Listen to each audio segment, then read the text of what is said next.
දැක්කද මේකට කියන්නේ කැරස් කියලා. ලොවි වගේමයි මේ තියෙන මල දැක්කද? හැබැයි ලොවි නෙවෙයි මේ තියෙන මල. ගහ පිරෙන්න මල් ගෙඩි අවිල්ලා තියෙනවා. මේ තියෙන්නේ මම ඊයේ කඩලා ගත්තත් එක දැක්කද?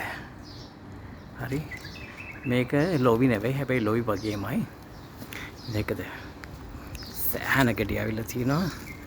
බොහොම ජයට මේ කොළායේ කියලා මේ තියෙන්නේ මල දැක්කද? ඒ තමයි මල.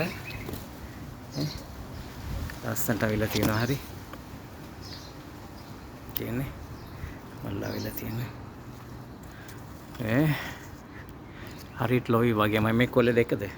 මේ කියන්නේ ලොවි කොළේ නෝ ලොවි එක දිගයිනේ. මේ කොට මේකට කැරස් කියලා කියන්නේ. බොහොම ජයට ගෙඩි අවිල්ලා තියෙනවා. මේ වගේම මගේ ඇපල් ගහෙත් ගෙඩි අවිල්ලා තියෙනවා දෙක. මේක ලොවි වල මල් මෙහෙමද නේනේ? තියෙන ජයට අවිල්ලා තියෙන්නේ. ගහ පිරෙන්න මේ ගෙඩි වලන්ට හරි. ලොවි වගේ ඇඹුල් නෑ. ඇඹුල් නේ ලොවි වගේ මේ හොඳට ගෙඩි අවිල්ලා තියෙනවා. මේකේ ඒ කියන්නේ ස්වීට් ගතියකුත් තියෙනවා මේ අමු එක. හරිද? මේ තියෙන හුඟක් මමු නේ. ලස්සනට අවිල්ලා තියෙනවා මේ. ඔක්කොම අතුලේ තියෙන කොන්ත්‍රාවිල් ඊයත් මං භාගයක් කඩලා ගත්තා.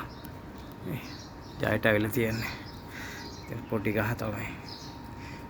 ලොවි වල ගෙඩි මේක මෙහෙම නෙනේ.